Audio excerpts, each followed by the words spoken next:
ఇది సరస్వతి ఆకు గురించి మీకు చెప్పాను కదా. ఇది మాటలు రాని పిల్లలకు కూడా ఈ ఆకుని దంచి తేనెలో కలిపి పెడితే చాలా మంచిదన్నమాట. అయితే దీన్ని నేను ఇంకా ప్రాపగేట్ చేస్తున్నాను. ప్రాపగేట్ చేయాలంటే ఇలా షూట్స్ రావాలి. మొన్నటి వరకు రాలేదు, ఇప్పుడు వచ్చినాయి.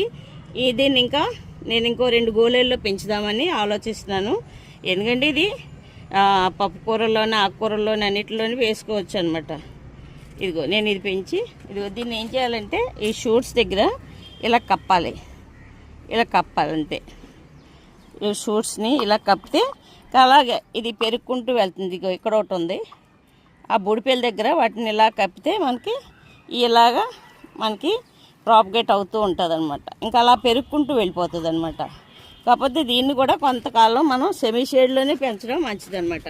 ఇక ఇంకా ఉన్నాయి, కట్ చేసి పెంచుదామని ప్లాన్ చేస్తున్నాను. దీన్ని మొత్తం 3 టబ్స్లో పెంచుదామని. ఎందుకంటే ఎవరికైనా పిల్లలకి ఇలాంటి ప్రాబ్లమ్స్ ఉంటే బ్రెయిన్ డెవలప్మెంట్ చేస్తుంది ఇది మెయిన్. సో పిల్లలకి పనికొస్తుంది, బాగుంటుంది.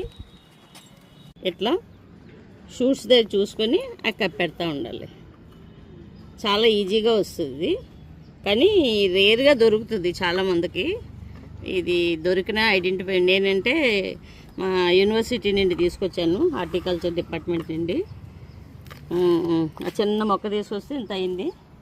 ఇప్పుడు నేను ఇంక ఎక్కువ ప్రాపగేట్ చేసుకుందాం అనుకుంటున్నాను దీన్ని.